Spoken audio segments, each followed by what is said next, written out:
കർത്താവിൻ്റെ സന്നിധിയിൽ വളരെ താല്പര്യത്തോടെ, വളരെ ഒരുക്കത്തോടെ വന്നിരിക്കുന്ന എല്ലാ ദൈവമക്കൾക്കായിട്ടും കർത്താവിനെ വാഴ്ത്തുന്നു. ഇന്ന് പകലും നമ്മൾ കഴിഞ്ഞ ദിവസങ്ങൾ കേട്ടുകൊണ്ടിരുന്ന കർത്താവിൻ്റെ ന്യായവിസ്താര സഭ എന്ന ഒരു വിൻഡോ, അതിലേക്ക് നമ്മൾ കടക്കുവാൻ പോവുകയാണ്. ഇത് വളരെ നാളുകളായി പ്രാർത്ഥിച്ചിട്ട് ഉത്തരം കിട്ടാത്ത ചില ചോദ്യങ്ങൾക്ക് മറുപടി തരുമെന്ന് ഞാൻ വിശ്വസിക്കുന്നു. എന്താണ് എൻ്റെ പ്രശ്നം? എന്തുകൊണ്ടാണ് പിശാച് എൻ്റെ മേൽ ഇത്രയും യുദ്ധം നടത്തുന്നത്? എന്താണ് മനുഷ്യർ എന്നെ നിന്ദിക്കുന്നത്? എന്താണ് എൻ്റെ വീട്ടുകാർക്ക് എന്നോട് താല്പര്യമില്ലാത്തത്? ഉത്തരം കിട്ടാത്ത പല ചോദ്യങ്ങൾ അങ്ങനെയുണ്ട്. എന്താണ് എനിക്കൊരു പ്രൊമോഷൻ ഇത്രയും കാലമായിട്ട് മുടങ്ങിയിരിക്കുന്നത്? എന്താണ് എനിക്കൊരു ശമ്പള വർധനവില്ലാത്തത്? ഞാൻ ജോലി ചെയ്യുന്ന സ്ഥലത്ത് എന്തുകൊണ്ടാണ് എനിക്ക് സക്സസ്ഫുൾ ആകാൻ കഴിയാതെ? ഈ ചോദ്യങ്ങൾക്കെല്ലാം ഒരു നിലയിലെങ്കിലും ഈ സന്ദേശങ്ങൾ മറുപടി തരുമെന്ന് ഞാൻ വിശ്വസിക്കുന്നു. ഞാൻ പറഞ്ഞു വരുന്നത്, നമ്മുടെ ജീവിതത്തിൽ സംഭവിക്കുന്ന എല്ലാ തടസ്സങ്ങളുടെയും ഉത്തരമായിരിക്കത്തില്ല ഇത്. വേറെയും ചില ഉത്തരങ്ങൾ കാണും. എങ്കിലും ഇത് ചില ഉത്തരങ്ങൾ നിങ്ങളിൽ കൊണ്ടുവരുവാൻ സാധ്യതയുണ്ട്. ഈ സന്ദേശങ്ങളുടെ കുറെ പ്രാക്ടിക്കാലിറ്റി ഞാൻ എൻ്റെ ജീവിതത്തിൽ പ്രായോഗികമാക്കി നോക്കി. ചില കാര്യങ്ങൾ അത്ഭുതകരമായി മാറുന്നതായിട്ട് കാണുവാൻ കഴിഞ്ഞു. എൻ്റെ ഡീലുള്ള ഒരു കമ്പനി, വേറെ എന്നെ കോൺട്രാക്ട്, ഞങ്ങളൊരു കോൺട്രാക്റ്റിലാണ്.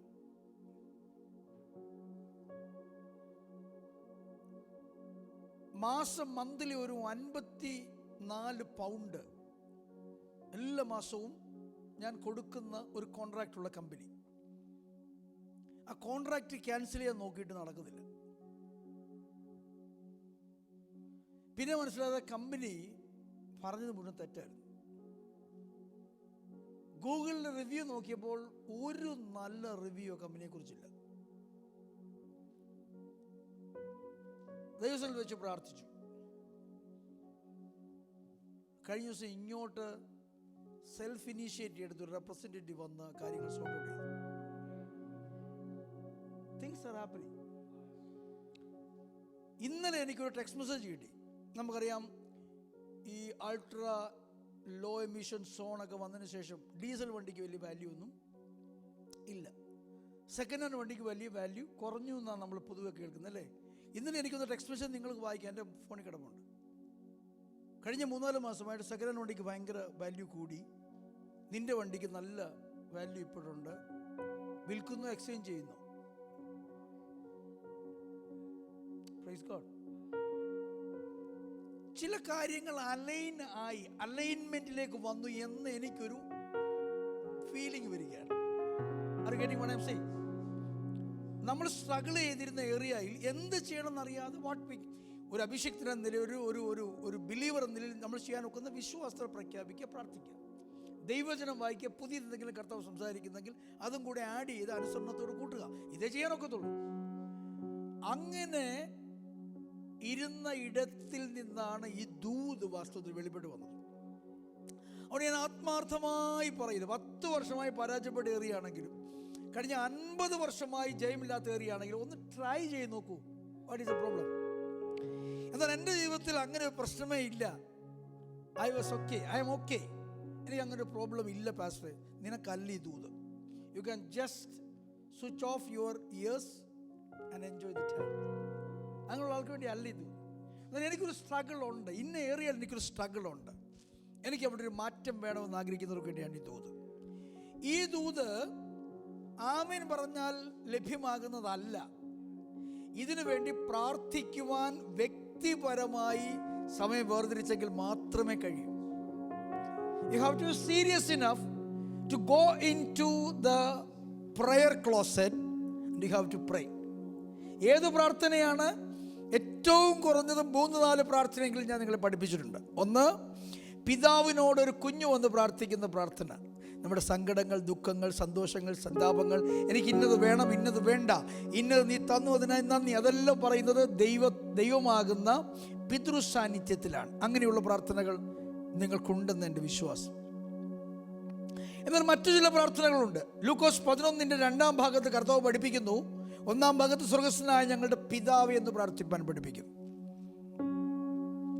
2 ഭാഗത്ത് പഠിപ്പിക്കുന്നു, അപ്പമുള്ള ഒരു സ്നേഹിതന്റെ അടുത്ത് പോയി വിശന്നു വലഞ്ഞു വന്ന ഒരു സ്നേഹിതന് വേണ്ടി ലജ്ജ കൂടാതെ അപേക്ഷിക്കുന്ന ഒരു സപ്ലിക്കേഷൻ്റെ പ്രാർത്ഥന.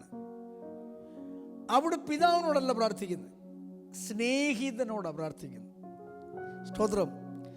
Thank God. യേശു കർത്താവ് നമ്മുടെ സ്നേഹിതനും കൂടെയാണ്. ആമേൻ. അവന് നമ്മളുടെ എല്ലാ പ്രശ്നങ്ങളും അറിയാം. അത് വെളിപ്പാടിലല്ല ദൈവം അറിയുന്നത്, യേശു അറിയുന്നത് അവൻ അനുഭവിച്ചറിഞ്ഞതാണ്.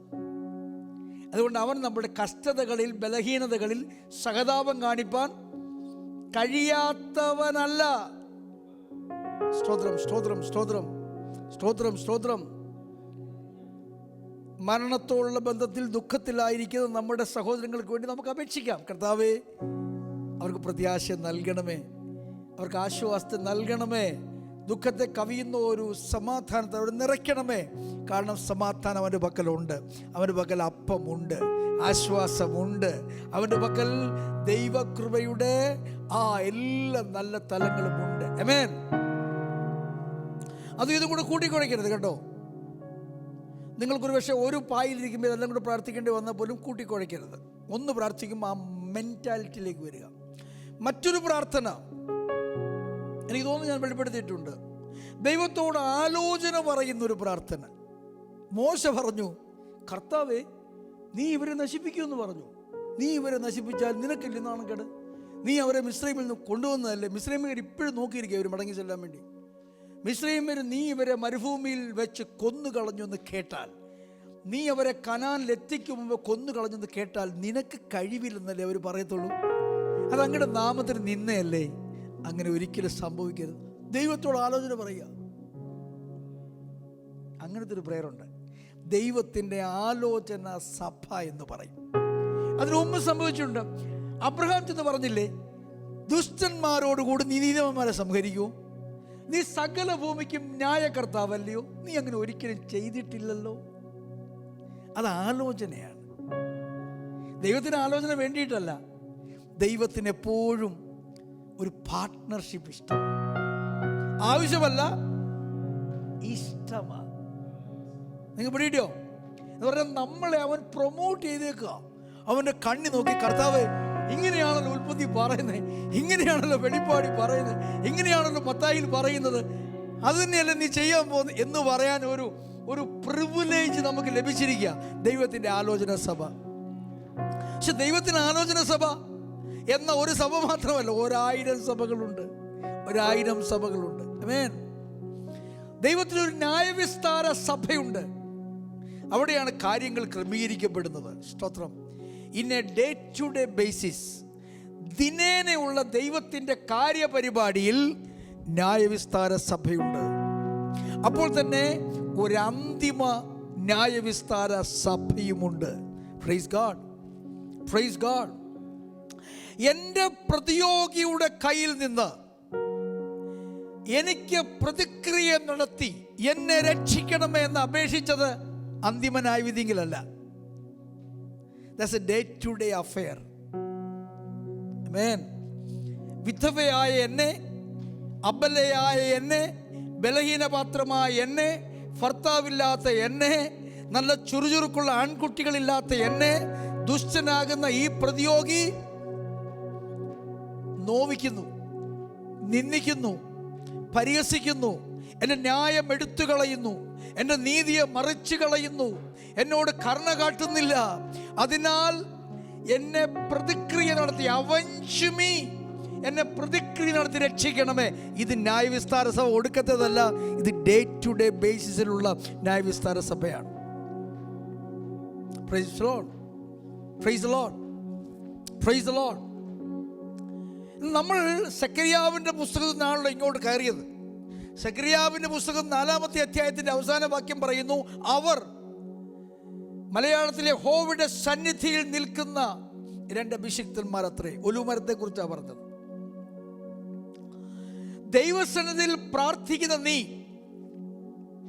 ദൈവസന്നിധിയിൽ എങ്ങനെ പ്രാർത്ഥിക്കണമെന്ന് അറിയാതെ പക്ഷെ പ്രാർത്ഥിക്കാൻ താല്പര്യമുള്ള നീ പ്രാർത്ഥനയിൽ ഇരിക്കുമ്പോൾ റോമാലേഖനം 8-ാം അധ്യായത്തിൽ ഒരു വാക്യമുണ്ട്, അവൻ ആത്മാവുത്താനും നമ്മളുടെ ബലഹീനതകൾക്ക് തുണ നിൽക്കുന്നു. പ്രാർത്ഥിക്കാൻ അറിയണമെന്നൊന്നുമില്ല. You can improve. തുടങ്ങിയ ദിവസം പ്രാർത്ഥിച്ചത് ഇങ്ങനെ, അതുകൊണ്ട് ഞാൻ ഇങ്ങനെ പ്രാർത്ഥിക്കും, അത് തെറ്റാണ്, അത് ശാഠ്യമാണ്. പരിശുദ്ധാത്മാവോട് ചേർന്ന് പ്രാർത്ഥനാ മുറിയിൽ ഇരിക്കൂ. അവൻ നിങ്ങളെ കൊണ്ടുപോകും. അവൻ നിങ്ങളുടെ ആത്മീക ബലഹീനതകൾക്ക് തുണ നിൽക്കുന്നു. സ്തോത്രം. ഞാനൊരു മദ്യപാനിയാണ്, അതുകൊണ്ട് ഞാൻ മദ്യപിച്ചാൽ കർത്താവ് എന്നെ അങ്ങ് സഹായിക്കും. നോ, അതല്ല അവിടുത്തെ വാക്യം. ഞാനൊരു തെറ്റ് ചെയ്യുന്നവനാണ്, ആ തെറ്റിൽ എന്നെ കർത്താവ് സഹായിക്കും, അതല്ല വാക്യം. സ്പിരിച്വൽ ആത്മീക മണ്ഡലങ്ങളെക്കുറിച്ച് അറിവില്ല എനിക്ക്. ആത്മീക മണ്ഡലങ്ങളെക്കുറിച്ച് ഞാൻ ട്രെയിൻഡ് അല്ല. എന്നെ ആ ബലഹീനതയിൽ ബലപ്പെടുത്തി ട്രെയിൻഡ് ചെയ്യുന്ന ഒരു ദൈവാത്മാവ്. അടുത്ത വാക്യം, അവൻ ഉച്ചരിച്ചുകൂടാത്ത ഞരക്കങ്ങളാൽ നമ്മുടെ ഉള്ളിലിരുന്ന് നമുക്ക് വേണ്ടി പക്ഷം പിടിച്ച് പ്രാർത്ഥിക്കുന്നു, വാദിക്കുന്നു. അപ്പോൾ പരിശുദ്ധാത്മാവുള്ളവൻ പ്രാർത്ഥനയിൽ ഇംപ്രൂവ്ഡ് ആകും. എന്നും കുന്നും ഒരു പ്രാർത്ഥനയല്ല. ഒരു സ്തോത്രം ചെയ്താട്ടെ. ആമേൻ. ഈവൻ അവൻ്റെ പ്രാർത്ഥനാ വാചകത്തിൻ്റെ തുടക്കം പോലും മാറും, പ്രാർത്ഥനാ വാചകത്തിൻ്റെ ഒടുക്കം മാറും, അതിൻ്റെ കണ്ടന്റ് മാറും. സ്തോത്രം ചെയ്താട്ടെ. മാറിയോ ഇല്ലയോ നിങ്ങൾ പ്രാർത്ഥിച്ചു നോക്കുക. മാറിയില്ലെങ്കിൽ വിഷമിക്കേണ്ട, പരിശുദ്ധാത്മാവിനോട് ചേർന്ന് നടക്കുക. നീ അടുത്ത വാക്യം, അങ്ങനെ പരിശുദ്ധാത്മ നമ്മുടെ ഉള്ളിലിരുന്ന് പ്രാർത്ഥിക്കിയാൽ വിശുദ്ധന്മാർക്ക് വേണ്ടിയുള്ള ദൈവഹിതം ഇന്നതെന്ന് നാം തിരിച്ചറിയുന്നു. ആ റെലവൊക്കെ പിടികിട്ടുന്നുണ്ടോ? ദൈവഹിതം അറിയാന്നുള്ളത് ഏറ്റവും വലിയ കാര്യം. ദൈവഹിതം അറിയാതെയാണ് പലരും പ്രാർത്ഥനയിൽ പ്രയാസപ്പെടുന്നത്, അല്ലേ? ദൈവഹിതം അറിയാമെങ്കിൽ കറക്റ്റായിട്ട് പ്രാർത്ഥിച്ചാൽ പോരായോ? സ്തോത്രം, സ്തോത്രം. ഇവിടെ സെക്കരിയാവെന്ന അഭിഷിക്തൻ ദൈവഹിതം വിഷയത്തിൽ അറിയാതെ പ്രാർത്ഥിക്കുക. എന്താ വിഷയം? 2 പതിറ്റാണ്ടായി ആത്മിക പുരോഗതി നടക്കുന്നില്ല. 2 പതിറ്റാണ്ടായി ആലയത്തിൻ്റെ പണി നടക്കുന്നില്ല. കല്ലൊക്കെ ഇട്ടതാ, അടിസ്ഥാനമൊക്കെ ഇട്ടതാ, എല്ലാം നന്നായിട്ടുണ്ട്, നല്ല രേഖ അനുകൂലമായിട്ടുണ്ട്, സ്വർണ്ണമുണ്ട്, വെള്ളിയുണ്ട്, തടിയുണ്ട്, സകലതുമുണ്ട്, പണി മുടങ്ങിയിരിക്കുക. സ്തോത്രം, സ്തോത്രം, സ്തോത്രം. അങ്ങനെ ആർക്കെങ്കിലും ഉണ്ടോ? എവിടെയെങ്കിലുമൊക്കെ പണി മുടങ്ങിയിരിപ്പുണ്ടോ? എവിടെയെങ്കിലുമൊക്കെ പുരോഗതി മുടങ്ങിയിരിപ്പുണ്ടോ? ഞാൻ പറയുന്നു, നിനക്ക് വിരോധമായി നീ കാണാത്ത ഒരു അൺസീൻ റലത്തിൽ, ഒരാത്മമണ്ഡലത്തിൽ ഒരു പ്രതിയോഗി നിനക്ക് വിരോധമായി ദൈവത്തിൻ്റെ ന്യായവിസ്താര സഭയിൽ വാദിക്കുന്നത് കൊണ്ടാ തടസ്സമായി നിൽക്കുന്നത്. അപ്പൊ സെക്കരിയാവ് ഇങ്ങനെ അന്യഭാഷയിലോ എബ്രായ ഭാഷയിലോ അരാമ ഭാഷയിലോ പ്രാർത്ഥിച്ചുകൊണ്ടിരുന്നപ്പോൾ ദൈവം കർട്ടൻ റൈസ് ചെയ്ത് മറ നീക്കി ഒരു കാര്യം കാണിക്കുക. യഹോവയുടെ ദൂതന്റെ മുൻപിൽ ആര് നിൽക്കുന്നു? മഹാപുരോഹിതൻ, ജനത്തിന്റെ പ്രതിനിധി നിൽക്കുന്നു. അവന്റെ വസ്ത്രം മുഷിഞ്ഞിരിക്കുന്നു. അവനെ കുറ്റം ചുമത്താൻ അവന്റെ വലതുഭാഗത്ത് സാത്താൻ നിൽക്കുന്നു. കണ്ടോ, കണ്ടോ? പ്രശ്നങ്ങളുടെ റൂട്ട് കോസ് കർത്താവ് വെളിപ്പെടുത്തുക. ഒന്ന് സ്തോത്രം ചെയ്യും. സ്തോത്രം, സ്തോത്രം. ഇതല്ലേ നമ്മൾ ആഗ്രഹിക്കുന്ന? പ്രശ്നങ്ങളുടെ റൂട്ട് കോസ് കിട്ടിയാൽ അതിനെ പ്ലക്ക് ഔട്ട് ചെയ്യാൻ നിങ്ങൾ റെഡിയല്ലേ? അങ്ങനെയാണ് നിങ്ങൾ നിങ്ങളുടെ വ്യക്തിപരമായ വിഷയത്തിൽ, കുടുംബ വിഷയത്തിൽ, നിങ്ങൾ അനുഭവിക്കുന്ന ഏത് വിഷയത്തിലും നിങ്ങൾക്ക് ദൈവത്തോട് അന്യഭാഷയിൽ പ്രാർത്ഥിക്കാം. പരിശുദ്ധാത്മാവ് നിങ്ങളുടെ പ്രാർത്ഥനയുടെ ബലഹീനതകൾക്ക് നിങ്ങളെ തുണ നിന്നിട്ട് നിങ്ങളെ അൺസീൻ റലത്തിലേക്ക്, ആത്മമണ്ഡലത്തിലേക്ക് കൊണ്ടുപോകും. നിങ്ങളെ ദർശനങ്ങൾ കാണിക്കും, നിങ്ങളെ സ്വപ്നങ്ങൾ കാണിക്കും. അതുവരെ സെക്കരിയാവെന്ന അഭിഷിക്ത പ്രവാചകന് കാണുവാൻ കഴിയാഞ്ഞൊരു ദൂത് ദൈവം വെളിപ്പെടുത്തുകയാണ്. ആരാണ് ഈ പ്രവാചകന്മാർ? പുതിയ നിയമ കാലങ്ങളിൽ പ്രവാചകന്മാർ ഏറ്റവും ദുഷിക്കുന്ന ഒരു കാലമാണിത്. പ്രവചനത്തെ ജനം വിശ്വസിക്കാത്തൊരു കാലമാണ്. ശരിയാണ്, ഒത്തിരി കള്ളപ്രവാചകന്മാരുണ്ട്. പത്രോസ് പോലും അത് 1-ാം നൂറ്റാണ്ടിൽ എഴുതി. കള്ളപ്രവാചകന്മാരും അവരുടെ ഇടയിൽ ഉണ്ടായിരുന്നു. അങ്ങനെയാണെങ്കിൽ 2000 വർഷം കഴിഞ്ഞപ്പോൾ 2000 വർഷങ്ങളിലെ തഴക്കവും പഴക്കവുമുള്ള കള്ളപ്രവാചകന്മാരുണ്ട്. സ്തോത്രം. ഇന്ത്യയിലെ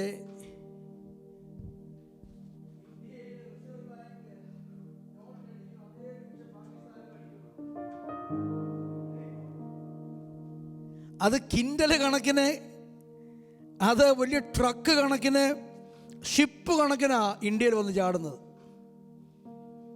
ഇതിൻ്റെ ഒന്നും അർത്ഥം അതുകൊണ്ട് ഇന്ത്യ പണി നിർത്തിയെന്നല്ല. ഒറിജിനൽ ഇപ്പോഴും തുടർന്നുകൊണ്ടേ ഇരിക്കുകയാണ്. ഒറിജിനൽ ഉള്ളത് കൊണ്ടും അതിന് വില ഉള്ളത് കൊണ്ടുമാണ് ഡ്യൂപ്ലിക്കേറ്റ് ഇറങ്ങുന്നത്. പിടിയോ? ഒറിജിനൽ ഉള്ളത് കൊണ്ടും അത് വിലയേറിയതുമായതുകൊണ്ട് കഷ്ടപ്പെട്ട് ഡ്യൂപ്ലിക്കേറ്റ് ഇറങ്ങുന്നത്. ഇപ്പൊ കള്ളപ്രവാചകന്മാർ വർദ്ധിച്ചു വന്നാൽ അതിന്റെ അർത്ഥം എന്തുവാ? നല്ല പ്രവാചകന്മാരുണ്ട്, അവർ വിലയേറിയവരാണ്.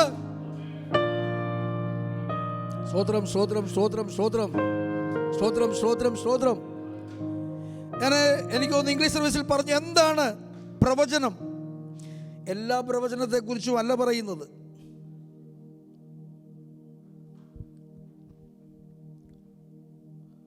ഞാൻ ഇടയ്ക്കിടയ്ക്ക് വല്ലപ്പോഴും ഒക്കെ എന്നോട് ആളുകൾ ഒന്ന് പറയാറുണ്ട്, പാസ്റ്റർ ഓർക്കുന്നുണ്ട് 2015 2014 എന്നോട് പറഞ്ഞ് എനിക്ക് യാതൊരു ബോധം വെക്കണമെന്നില്ല. ഇപ്പോൾ എനിക്ക് അതിനെപ്പറ്റി അറിയത്തേ ഇല്ല. സാറിന് ഞാൻ പ്രവചിച്ചു കഴിഞ്ഞാൽ ഓർക്കാറില്ല.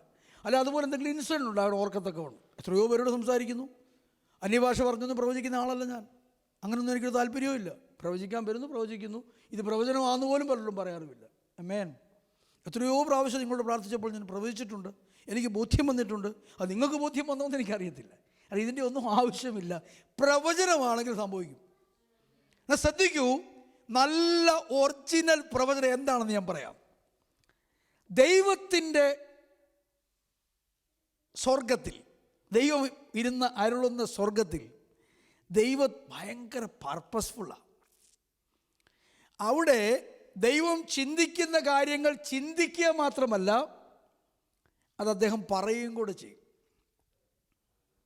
ദൈവം ഒരു കാര്യം ചിന്തിച്ചാൽ തന്നെ കാര്യം നടക്കും. സ്തോത്രം, പ്രൈസ് ഗോഡ്. പറയും കൂടെ ചെയ്താലോ? സ്തോത്രം. ചിന്തകൾ എന്ന് പറഞ്ഞാൽ എന്താ?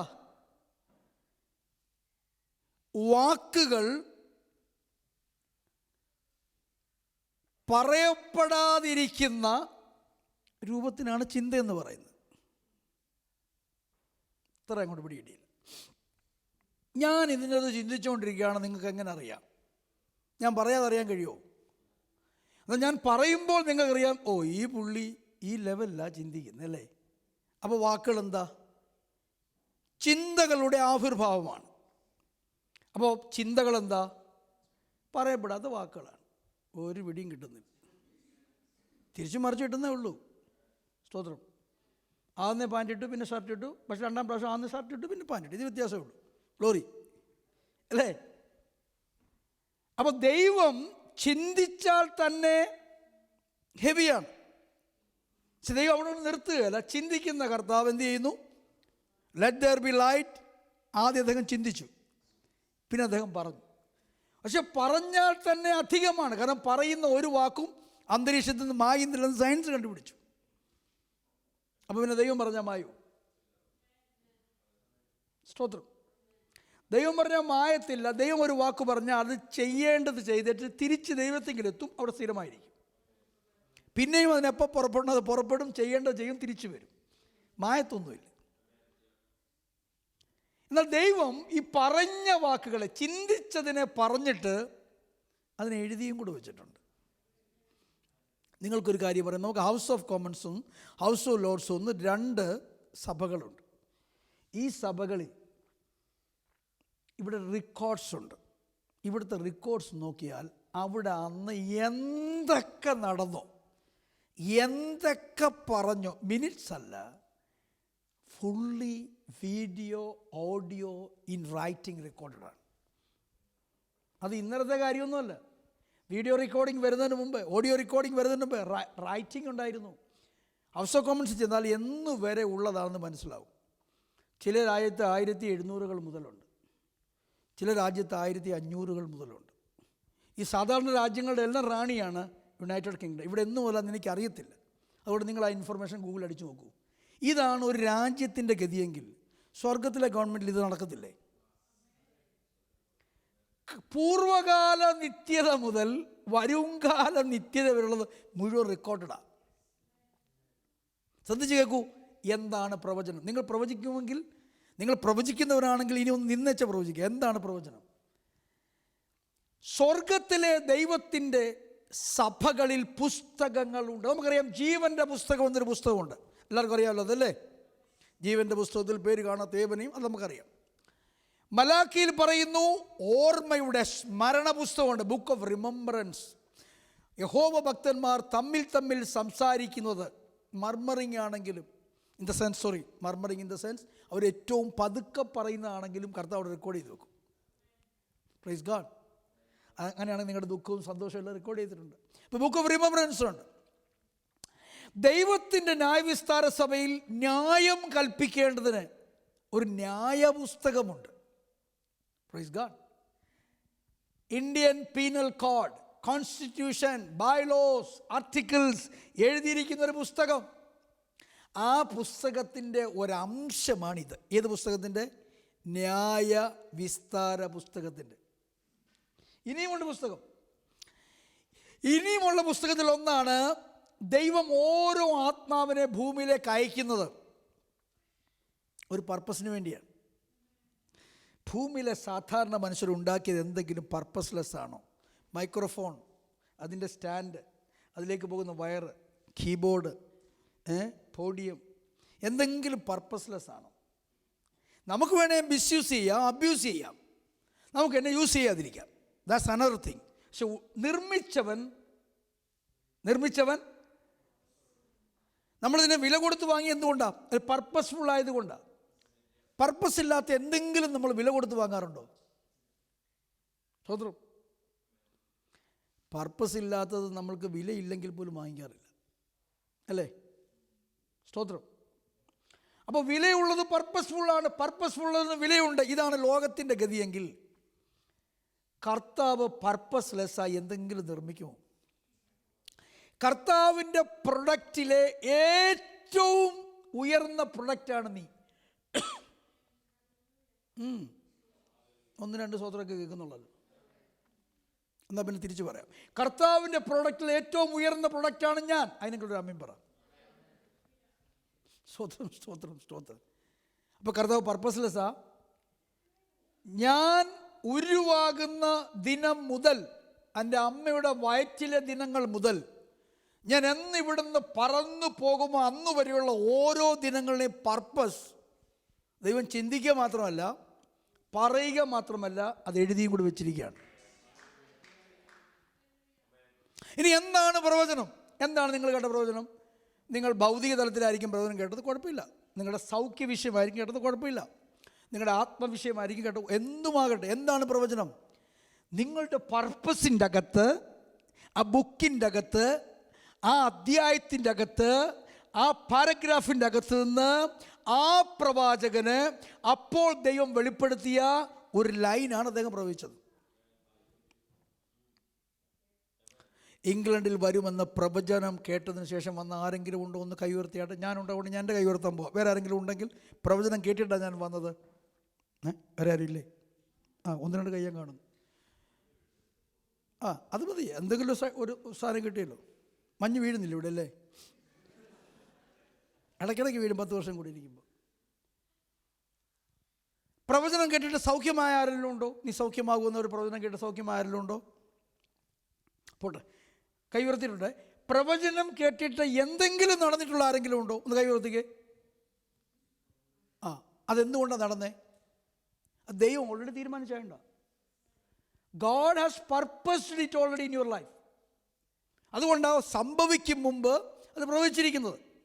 44-ാം അധ്യായം എന്ന യെശയ്യാവ്, ഞാൻ ഇത് ഇപ്പോഴേ എഴുതാൻ കാരണം സംഭവിക്കും മുമ്പേ എഴുതിയാലേ നീ വിശ്വസിക്കൂ എന്നൊരു വാക്യമുണ്ട്. സ്തോത്രം. എല്ലാ പ്രവചനവുമല്ലേ? ദൈവത്തോട് പ്രാർത്ഥനയിൽ കാത്തിരിക്കുന്ന അഭിഷിക്തന്മാർ നിങ്ങളുടെ പർപ്പസ് ബുക്കിൽ നിന്ന് ദൈവം കൊടുക്കുന്നത് കൊത്തിയെടുത്ത് സംസാരിക്കുകയാണ് അവർ ചെയ്യുന്നത്. സ്തോത്രം. അതുകൊണ്ടാണ് അത് ജീവിതത്തിൽ സംഭവിക്കുന്നത്. അതിനാൽ പ്രവചനത്തെ തുച്ഛീകരിക്കരുത്. ശോധന ചെയ്യുകയും നല്ലത് മുറുകെ പിടിക്കുകയും വേണം. സ്തോത്രം. വാസ്തവത്തിൽ പ്രവചനാത്മാവ് ഒരു ശുശ്രൂഷയിൽ ഇല്ലെങ്കിൽ, ശ്രദ്ധിച്ച് കേട്ടണം, അതിനി പ്രെയർ ഗാർഡൻ ആണെങ്കിലും ഏത് ഗാർഡൻ ആണെങ്കിലും it is A religious stuff. ഒരു ശുശ്രൂഷയിൽ അതിന് പാട്ടായിക്കോട്ടെ, പ്രാർത്ഥനയായിക്കോട്ടെ, സന്ദേശമായിക്കോട്ടെ, ടീച്ചിങ് ആയിക്കോട്ടെ, പ്രൊഫറ്റിക് ആങ്ഷൻ ഇല്ലെങ്കിൽ that is what we call religion. ചടങ്ങുകൾ മാത്രമാണ്. അതുകൊണ്ട് നിങ്ങൾ എന്ത് ചെയ്താലും, അത് വീട്ടിലെ പ്രാർത്ഥനയാണെങ്കിലും വ്യക്തിപരമായ പ്രാർത്ഥനയാണെങ്കിലും, അതിൽ റിലീജിയോസിറ്റി കടന്നു വരുവാൻ സാധ്യതയുള്ളതിനാൽ പ്രൊഫറ്റിക് ആങ്ഷൻ ഉണ്ടാകാൻ പ്രാർത്ഥിക്കണം. ഞാൻ പറയുന്നത് ഈ ദസ് സൈസ് ദ ലോർഡ് പറഞ്ഞ് പ്രവചിക്കുന്നത് മാത്രമല്ല, അന്നേരം ഒരു തുടിപ്പുണ്ടാകും, ഒരു ഫ്രഷ്നെസ് ഉണ്ടാകും. അന്നേരം ഒരു പാട്ടിൻ്റെ ഒരു വരി കയറി വരും, ഒരു മ്യൂസിക്കിൻ്റെ ഒരു ബിറ്റ് കയറി വരും. അന്നേരം നമുക്കൊരു ഹല്ലേലൂയ പറയുന്നു, അന്നേരം എന്തോ തുറന്നതുപോലെ ഫീൽ ചെയ്യും. അതിനെ ഞാൻ പ്രൊഫറ്റിക് ആങ്ഷൻ എന്ന് പറയുന്നത്. ആമേൻ, പ്രൈസ് ഗോഡ്, ഹല്ലേലൂയ. അല്ലെങ്കിൽ നീ ഇനി പെന്തക്കോസ്റ്റ് ആണെങ്കിലും കരിസ്മാറ്റിക് ആണെങ്കിലും you are just A religious person. അതൊരിക്കലും ജീവനുള്ള ഒന്നിനെയും ജനിപ്പിക്കത്തില്ല. Religion ജനിപ്പിക്കും religious പീപ്പിളിനെ. മതത്തിൻ്റെ മക്കളെ മാത്രമേ ജനിപ്പിക്കൂ. സ്തോത്രം, സ്തോത്രം, സ്തോത്രം. എവിടെയെങ്കിലും ഏതെങ്കിലും പ്രസ്ഥാനം, ഏതെങ്കിലും മൂവ്മെൻറ്റ് തകർന്നു പോയിട്ട് ഇപ്പോൾ അവർക്ക് വിശ്വാസമില്ല, ഇപ്പോൾ ആ പണ്ടത്തെ മൂല്യങ്ങളൊന്നുമില്ലെന്ന് കേൾക്കുന്നുണ്ടോ? അതിൻ്റെ കാര്യം ഇതാ, പ്രൊഫറ്റിക് ആങ്ഷൻ ഇല്ല. ശുശ്രൂഷയിൽ ദൈവത്തിൻ്റെ ചൈതന്യമുള്ള വാക്കുകൾ വെളിപ്പെടുന്നില്ല. സ്തോത്രം, സ്തോത്രം, സ്തോത്രം. ഓക്കെ, ഞാൻ മടങ്ങി വരാം. നമ്മുടെ വിഷയമൊന്നുമല്ല. ദൈവസേനയിൽ പുസ്തകമുണ്ട്, ഒരു 4-5 പുസ്തകം ഇപ്പോൾ പറഞ്ഞല്ലോ. ഇനിയുമുണ്ട് പുസ്തകം. നമ്മൾ ആഴത്തിലേക്ക് ഇറങ്ങിയാൽ ഇനിയും പുസ്തകമുണ്ട്. എന്നാൽ ഈ പുസ്തകങ്ങൾ നമ്മളുടെ പർപ്പസിനെ ദൈവസന്നിധിയിൽ വിളിച്ചു പറയുമ്പോൾ നമുക്ക് വിരോധമായി അപവാദം പറയുന്ന ഒരു പ്രതിയോഗിയെയും കർത്താവ് തന്നെ അപ്പോയിൻ്റ് ചെയ്തിട്ടുണ്ട്.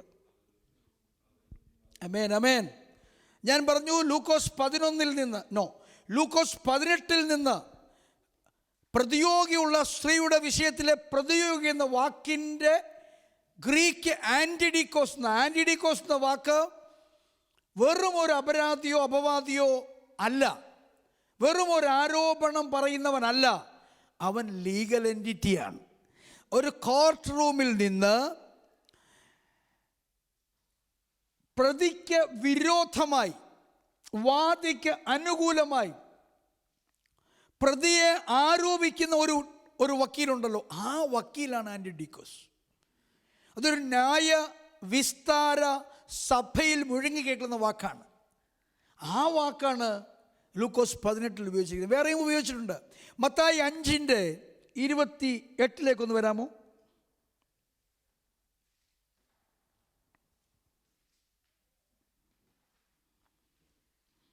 സോറി, 24.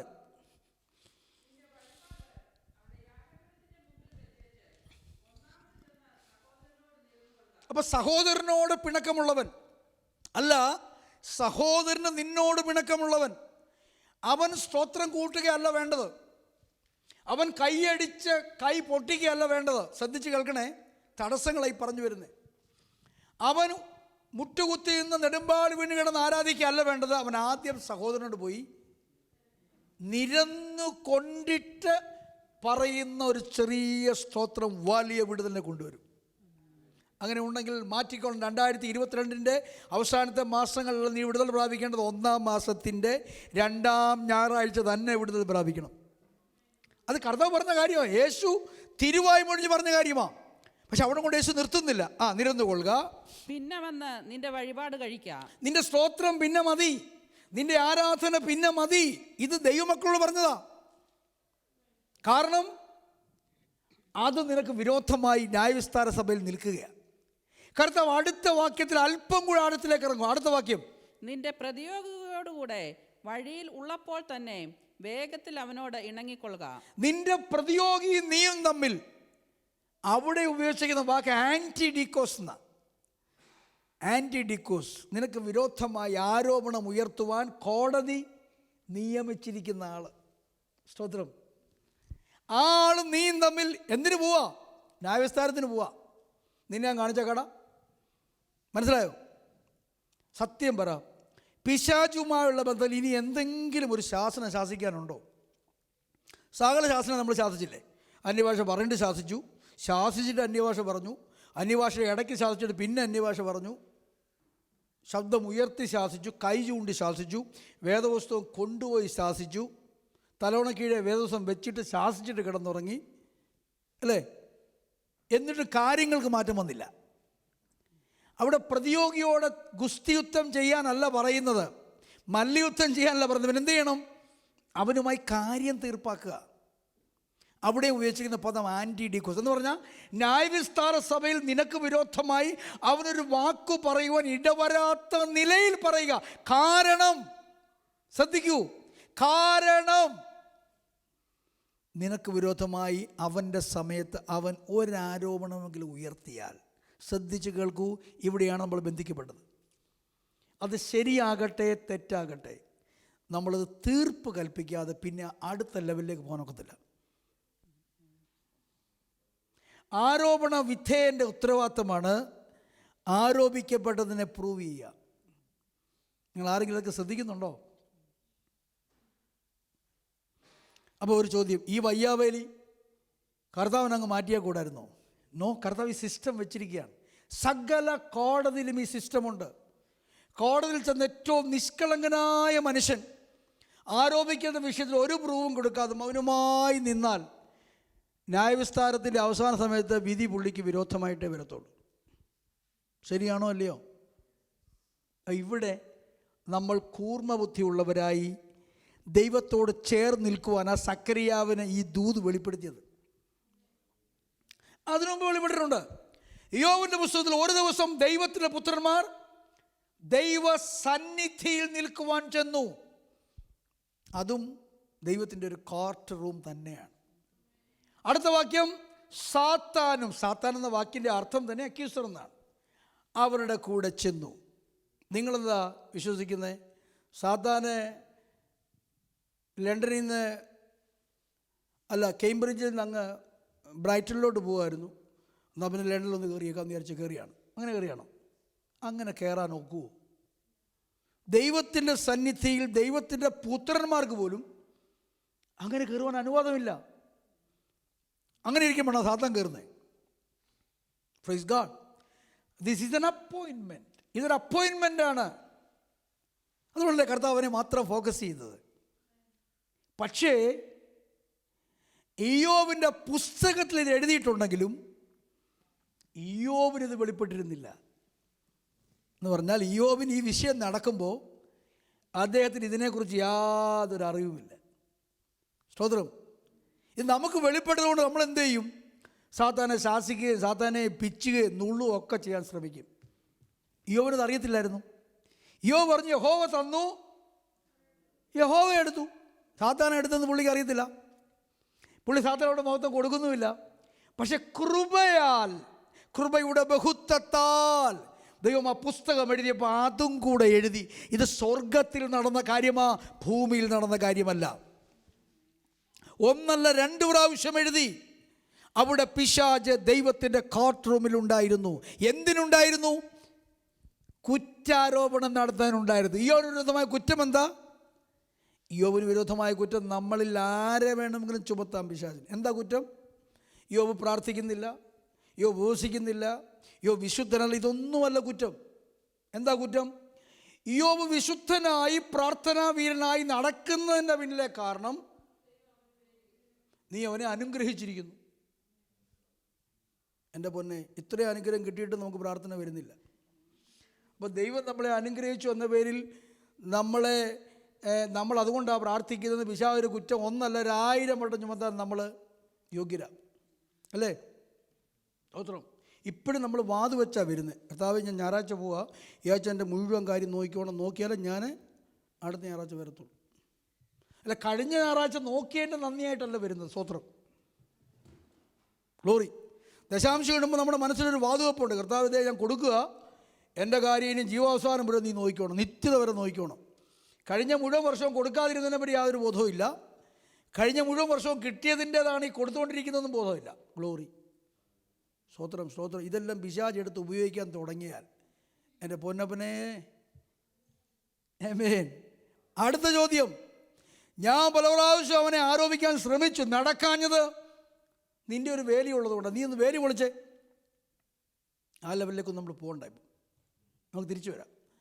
അപ്പോൾ എന്തായാലും പിശാച് വിശുദ്ധനായ ഒരുവനെ ആരോപിക്കുക അവിടെ. സെഖര്യാവിൻ്റെ പുസ്തകത്തിൽ അശുദ്ധി വസ്ത്രത്തിലുള്ള ഒരുവനെ ആരോപിക്കുക. ഞാൻ ആ അശുദ്ധി എന്താണെന്നറിയാൻ വേണ്ടി 1-2 വേർഷം വായിച്ചു. എൻ്റെ പൊന്നപ്പനെ പറയാൻ കൊള്ളത്തില്ല. ആ അശുദ്ധി മഹാപുരോഹിതനാകുന്ന യോശുവായുടെ മഹാപുരോഹിത വസ്ത്രത്തിൽ കണ്ട അശുദ്ധിയാണ്. അത് ഞാൻ കഴിഞ്ഞ ദിവസം പറഞ്ഞ പോലെ വർക്ക് ചെയ്തപ്പോൾ വന്ന പൊടിയും പടലമൊന്നുമല്ല. അത് 1 വേർഷം പറയുന്നത് മനുഷ്യ മലമായിരുന്നു. ഏറ്റവും നികൃഷ്ടമായ അമേദ്യം മഹാപുരോഹിതൻ്റെ വസ്ത്രത്തിൽ കണ്ടു. അങ്ങനെ എഴുതിയിരിക്കുന്നു. You can go and check. അപ്പോൾ വിശുദ്ധിയുടെ ഉച്ചകോടിൽ നിൽക്കേണ്ട ഒരു മനുഷ്യനിൽ ബാഹ്യമായ അശുദ്ധിയിൽ നാം കാണുന്ന ഏറ്റവും നികൃഷ്ടമായ ഒരു മണ്ഡലം കണ്ടു. പക്ഷേ കർത്താവിനൊന്നും വിഷയമല്ല. കർത്താവിൻ്റെ വസ്ത്രത്തെ വരി പുതിയ വസ്ത്രം ഇടിപ്പിച്ചു. അതാണ് നമ്മൾ ശ്രദ്ധിക്കേണ്ട പാർട്ട്. പിശാചുണ്ടെന്നോ ആരോപകനുണ്ടെന്നോ ആരോപിക്കുമെന്നോ കുറ്റാരോപണം തുടരുകയാണെന്നോ ഇതല്ല ശ്രദ്ധിക്കേണ്ട പാർട്ട്. എങ്ങനെ പുറത്തു വരാമെന്നല്ലേ? സ്തോത്രം. അപ്പം ന്യായവിസ്താര സഭ ഓക്കെ, പുസ്തകങ്ങളുടെ കാര്യം പറഞ്ഞുകൊണ്ടിരിക്കുകയായിരുന്നു. ന്യായവിസ്താര സഭയെക്കുറിച്ച്, കർത്താവിൻ്റെ കോർട്ട് റൂമിനെ കുറിച്ച് വിവിധ സ്ഥലങ്ങളിൽ വ്യത്യസ്ത നിലകളിൽ നാം വെളിപ്പാടുകൾ കാണുന്നുണ്ട്. ദാനിയേലിൻ്റെ പുസ്തകത്തിൽ കാണുന്നൊരു വെളിപ്പാടുണ്ട്. ദാനിയേലിൻ്റെ പുസ്തകം 7-ാം അധ്യായമാണ്. 7-ാം അധ്യായത്തിൻ്റെ 9-ാമത്തെ വാക്യം. ഞാൻ നോക്കിക്കൊണ്ടിരിക്കെ അവർ ന്യായാസനങ്ങളെ വെച്ചു. അപ്പോൾ ദൈവത്തിൻ്റെ സന്നിധിയിലുള്ള ഒരു സഭ, ന്യായ വിസ്താര സഭ, നീതി ന്യായ കോടതി ദൈവത്തിൻ്റെ. വയോധികനായ ഒരുത്തൻ ഇരുന്നു. അവന്റെ വസ്ത്രം ഹിമം പോലെ വെളുത്തതും അവന്റെ തലമുടി നിർമ്മലമായ ആട്ടുരോമം പോലെയും അവന്റെ സിംഹാസനം അഗ്നിജ്വാലയും അവന്റെ രഥചക്രങ്ങൾ കത്തുന്ന തീയും ആയിരുന്നു. ഒരു അഗ്നിനദി അവന്റെ മുമ്പിൽ നിന്ന് പുറപ്പെട്ട് ഒഴുകി. 1000 പേർ അവന് ശുശ്രൂഷ ചെയ്തു. 10,000 പേർ അവന്റെ മുമ്പിൽ. ന്യായവിസ്താര സഭ ഇരുന്നു. സഭ കാര്യങ്ങൾ വ്യവഹരിക്കേണ്ടതിന് ഇരുന്നു. അപ്പൊ സഭയുണ്ട്, ഇരുന്നു. അടുത്തത് പുസ്തകങ്ങൾ തുറന്നു. ഒന്നല്ല, പുസ്തകങ്ങൾ തുറന്നു എന്ന് പറഞ്ഞാൽ എന്തുവാ? ഈ പുസ്തകങ്ങൾ അനുസരിച്ചായിരിക്കും ദൈവം ന്യായം നടത്തുക. കർത്താവിന് അപ്പം തോന്നിയൊരു ന്യായമല്ല നടത്തുക. ആ പുസ്തകത്തിൽ നമ്മുടെ കയ്യിൽ കിട്ടിയിരിക്കുന്ന ഒരു പുസ്തകം ഇതാണ്. അതിനാൽ ഇതിൻ പ്രകാരമാണ് ന്യായം വിധിക്കുന്നതെന്ന് മനസ്സിലാക്കിയാൽ ഇതനുസരിച്ചാൽ പോരായോ? ഇതെന്തിനനുസരിക്കുന്നത്?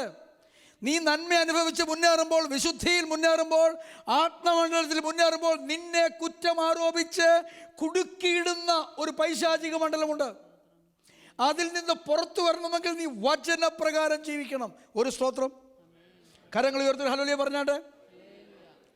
അവിടെ എഴുതിയിരിക്കുന്ന ഒരു പദം ശ്രദ്ധിച്ച, പുസ്തകങ്ങൾ തുറന്നു. നമുക്കറിയാം വെളിപ്പാട് 5 അടഞ്ഞൊരു പുസ്തകം കാണുന്നുണ്ട്. 7 മുദ്രയാൽ മുദ്രയിട്ടോ ഒരു പുസ്തകം. അതിൻ്റെ മുദ്ര പൊട്ടിപ്പാനോ അത് തുറന്നു വായിപ്പാനോ ആർക്കും കഴിഞ്ഞില്ല. ആർക്കും കഴിയായികയാൽ ഞാൻ ഏറ്റവും കരഞ്ഞു. എന്താ പ്രശ്നം? ഈ പുസ്തകം തുറന്നെങ്കിൽ മാത്രമേ, മുദ്രകൾ പൊട്ടിയെങ്കിൽ മാത്രമേ വായിച്ച് സഭയ്ക്ക് തുടരാൻ കഴിയത്തുള്ളൂ. ആക്ടിവിറ്റീസ് ഓപ്പൺ അപ്പ് ആകണമെങ്കിൽ, നിന്റെ വിഷയത്തിൽ അടഞ്ഞ ഒരു കേസ് തുറക്കണമെങ്കിൽ പുസ്തകങ്ങൾ തുറക്കണം. ജീവന്റെ പുസ്തകം തുറക്കണം. അതനുസരിച്ച് അടുത്ത ലെവല് സ്മരണ പുസ്തകം തുറക്കണം. നിന്റെ ബുക്ക് ഓഫ് പർപ്പസ് തുറക്കണം. സ്തോത്രം, സ്തോത്രം, സ്തോത്രം, സ്തോത്രം. ആമേൻ, ആമേൻ, ആമേൻ, ആമേൻ. കർത്താവിൻ്റെ ന്യായവിസ്താര സഭയിലെ വിവിധ പുസ്തകങ്ങളിൽ നിന്നുള്ള ദൈവത്തിൻ്റെ ആർട്ടിക്കിൾ അനുസരിച്ചാ വിധി വരുന്നത്. പിടിയോ? വെളിപ്പാട് 5 പുസ്തകം തുറന്നു. സ്തോത്രം, സ്തോത്രം, അല്ലേ? മുദ്രയെ പൊട്ടി പുസ്തകം തുറന്നു. ഈ പുസ്തകത്തിൻ്റെ തുറന്ന മണ്ഡലങ്ങളെ അല്പം കൂടെ ഗ്രഹിപ്പാൻ യെശയ്യാവ് ഒരു വിൻഡോ തുറന്നിട്ടുണ്ട്. യെശയ്യാവ് 29 വന്ന് യെശയ്യാവ് 29 10-ാം വാക്യം. ഈ പുസ്തകം തുറന്നില്ല എന്ത് സംഭവിക്കും? യഹോവ ഗാഢനിദ്ര നിങ്ങളുടെ മേൽ പകർന്നു. യഹോവ നിങ്ങളുടെ മേൽ ഗാഢനിദ്ര പകർന്നു. നിങ്ങളുടെ കണ്ണുകളെ അടച്ചിരിക്കുന്നു. നിങ്ങളുടെ കണ്ണുകളെ, പുസ്തകം തുറക്കപ്പെട്ടിട്ടുള്ള പ്രശ്നമാണ്. യഹോവ ഒരു വലിയ നിദ്ര തരും. എന്തിനാ പ്രാർത്ഥിക്കുന്നേ? പ്രാർത്ഥിച്ചെന്ത് നേടി? എന്തിനായി സൂം? എന്തിനായി സൺഡേ? കുറെ ഡിറ്റീരിയേഷൻ വന്ന് ഒന്നും വേണ്ടത്, ഒരു കാര്യവും വേണ്ട. Why I should obey that? Why I should not obey this? ഗാഢനിദ്ര വന്ന് കിടക്കുക എന്ന് പറഞ്ഞാൽ ബോധമുണ്ട്, പക്ഷെ ഒരു ബോധവുമില്ല. ജീവനുണ്ട്, പക്ഷേ ഇറ്റ്സ് നോട്ട് അലൈവ്. ജീവനുണ്ടെന്ന് വേറെ ഉള്ളൂ, ഗാഢനിദ്ര വന്നിരിക്കുക. അടുത്തത്, അവൻ പ്രവാചകന്മാർക്കും നിങ്ങളുടെ ദർശകന്മാരായ തലവന്മാർക്കും മൂടുപടം ഇട്ടിരിക്കുന്നു. കണ്ടോ, ഞാൻ മുമ്പേ ഒരു കാര്യം പറഞ്ഞു. എന്താ പ്രവചനം? പുസ്തകത്തിൽ നിന്ന് നിന്നെക്കുറിച്ചുള്ളത് വെളിപ്പെടുത്തുന്നതാണ് യഥാർത്ഥ പ്രവചനം. അപ്പോൾ മൂടുപടം വന്നാൽ എന്ത് സംഭവിക്കും? പുസ്തകത്തിൽ നിന്നൊന്നും വെളിപ്പെടത്തില്ല. Praise God. എലീശ പറയുന്നു, ദൈവമോ നിന്റെ വിഷയം എനിക്ക് മറച്ചു വെച്ചിരിക്കുക. അങ്ങനെ സംഭവിക്കും. സ്തോത്രം.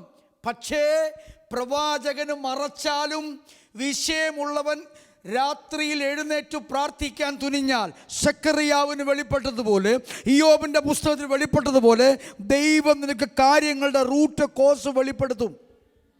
ഒന്ന് സ്തോത്രം ചെയ്. കർത്താവുള്ളതിൻ്റെ ആശ്രയം വർദ്ധിക്കട്ടെ. പിശാചല്ല ദൈവം, പിശാചല്ല വലിയവൻ, പിശാച് എന്നോളം പോലുമില്ല. എൻ്റെ കർത്താവ് ഇന്നും എനിക്കു വേണ്ടി നീതിയും ന്യായവും നടത്തുന്ന ന്യായവിസ്താര കോടതിയിലെ ന്യായാധിപനാണ്. പക്ഷെ പ്രാർത്ഥിക്കണം. പ്രാർത്ഥിക്കാതെ കിടന്നുറങ്ങിച്ച് ഇതൊന്നും നടക്കുന്ന കാര്യമല്ല. ഇതൊരു ആത്മീക പോര് തന്നെയാണ്. അടുത്ത വാക്യം വായിച്ചോട്ടെ സിസ്റ്ററെ. അങ്ങനെ നിങ്ങൾക്ക് സകല ദർശനവും മുദ്രയിട്ടിരിക്കുന്ന ഒരു പുസ്തകത്തിലെ വചനങ്ങൾ പോലെ ആയിത്തീർന്നിരിക്കുന്നു. കണ്ടോ, ദർശനമുണ്ട് നിന്നെക്കുറിച്ച്, പർപ്പസ് നിന്നെക്കുറിച്ച് ഉണ്ട് പറയാൻ. പക്ഷേ പറയാൻ കഴിയുന്നില്ല. എന്താ കാര്യം? വെളിപ്പാട് 5 കാണുന്ന പോലെ 7 അല്ലെങ്കിൽ 5 അല്ലെങ്കിൽ 4 അല്ലെങ്കിൽ 3 മുദ്രകളാൽ മുദ്രയിടപ്പെട്ടിരിക്കുകയാണ്. മുദ്രകളെ തുറക്കാനോ പുസ്തകം തുറന്ന് വായിപ്പാനോ വായിച്ചിട്ട് അതിൻ്റെ നന്മ ഗ്രഹിപ്പാനോ തിന്മ മനസ്സിലാക്കിയിട്ട് വിട്ടുമാറാനോ ആർക്കും കഴിയുന്നില്ല. I believe that you are getting something new. I believe that it is exciting you. ഞാൻ പറയുന്നു, നിങ്ങൾ സൺഡേയിൽ വരുന്നത് പാസ്റ്ററിന് വേണ്ടി ആകരുത്, ചേർച്ചിന് വേണ്ടി ആകരുത്.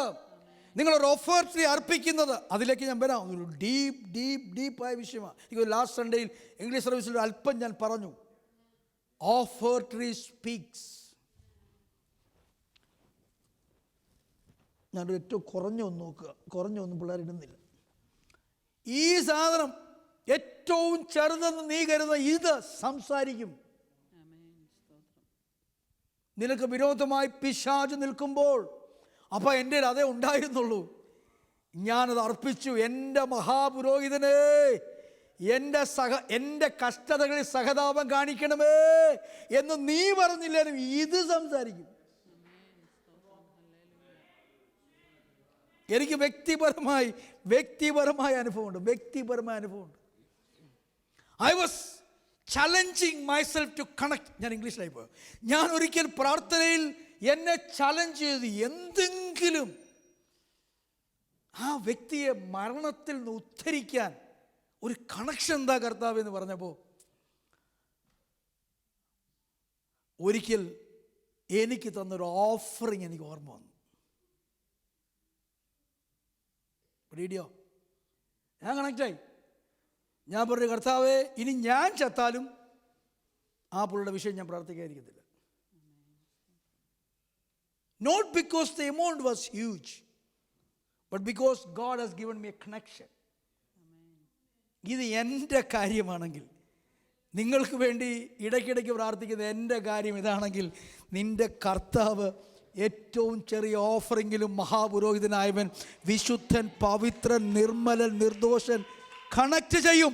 അങ്ങനെയാണെങ്കിൽ നീ ഓഫർട്രിയെ വർദ്ധിപ്പിച്ചാലോ, അങ്ങനെയാണ് ഞാൻ വർദ്ധിപ്പിച്ചാലോ, അങ്ങനെയാണ് നീ ദശാംശം കൊടുക്കാൻ തുടങ്ങിയാലോ, അങ്ങനെയാണ് നീ ഓഫറിങ് അത് ദശാംശത്തെ കവിഞ്ഞ ഒരു ഓഹരി കൊടുക്കാൻ തുടങ്ങിയാലോ, നീ പ്രതിജ്ഞ കൊടുക്കാൻ തുടങ്ങിയാലോ, ഞാൻ പറയുന്നു, നിന്റെ ഓഫറിങ്ങുമായി മഹാപുരോഹിതനാകുന്ന കർത്താവ് അകത്തേക്ക് പിതാവിൻ്റെ ഹൃദയത്തിലേക്ക് എന്ന് നിനക്ക് വേണ്ടി പക്ഷം പിടിച്ചു വാദിക്കും. ഒരു പാത്രം വെള്ളം ഓഫറിംഗ് ആയി കൊടുത്താൽ അവൻ മറന്നു കളയത്തില്ലെന്ന് പറഞ്ഞെങ്കിൽ നീ അറിഞ്ഞ് കൊടുത്തത് ഓരോന്നും കർത്താവ് നിനക്ക് അറിഞ്ഞ് പ്രതിഫലം തരും. എത്ര പേർക്ക് മനസ്സിലാകുന്നുണ്ട്? നീ ചെയ്യുന്നൊന്നും വെറുതെ അല്ല. നീ സഭായോഗത്തിന് വന്നത് വെറുതെ അല്ല. നീ 11:45 അതുപോലും വെറുതെ ആകത്തില്ല. പക്ഷെ നീ 9 മണിക്ക് വന്നാൽ, നീ 8 മണിക്ക് വന്നാൽ, നീ സമയത്തിന് മുമ്പേ വന്നാൽ അതിൻ്റെയൊക്കെ പ്രതിഫലം വേറെയാ. ആമേൻ, ആമേൻ, ആമേൻ. 1000 തലമുറ വരെ ദയ കാണിക്കുന്ന ദൈവത്തിൻ്റെ ആ ദയയുടെ ചെയിൻ നീണ്ടുകൊണ്ടിരിക്കുകയാണ്. Oh, time is really up. Worship team please come up. അപ്പം ന്യായവിസ്താര സഭയിൽ പുസ്തകങ്ങൾ തുറന്നു വച്ചിരിക്കുക. ദൈവവചനം എന്ന പുസ്തകം, സ്മരണ എന്ന പുസ്തകം, ജീവന്റെ പുസ്തകം. നീ ജീവന്റെ പുസ്തകത്തിൽ പേരുള്ളവൻ ആകുമ്പോൾ തന്നെ അവൻ്റെതായി. പിടിയോ? അനുകൂലമായി വാദിക്കുന്ന വക്കീലിൻ്റെ സ്വന്തമായി. നീ ന്യായാധിപൻ്റെ സ്വന്തമായെന്ന് എല്ലാം പിടികിട്ടുന്നുണ്ടോ? എന്തിനായി രക്ഷിക്കപ്പെടുക എന്നൊക്കെ പറയുന്നത് മനസ്സിലായോ? Praise God, praise God, praise God. എന്നെ കേൾക്കുന്ന ആരെങ്കിലും ഇന്ന് വരെ കർത്താവിനെ രക്ഷിതാവായി കർത്താവായി സ്വീകരിക്കാത്തവരുണ്ടെങ്കിൽ ജസ്റ്റ് ദിസ് ഇസ് ടൈം. കർത്താവിനെ സ്വീകരിക്കൂ. കാരണം നിനക്ക് വിരോധമായി അത് എഴുന്നേൽക്കുന്ന ഒരു പൈശാചിക മണ്ഡലമുണ്ട്. അവൻ്റെ ഓരോ ആരോപണങ്ങളെ ജയിപ്പാൻ ജീവന്റെ പുസ്തകത്തിൽ പേരാവശ്യം, സ്മരണ പുസ്തകത്തിൽ സ്മരണകൾ ആവശ്യം, പർപ്പസ് ബുക്കിൽ പർപ്പസുകൾ ആവശ്യം.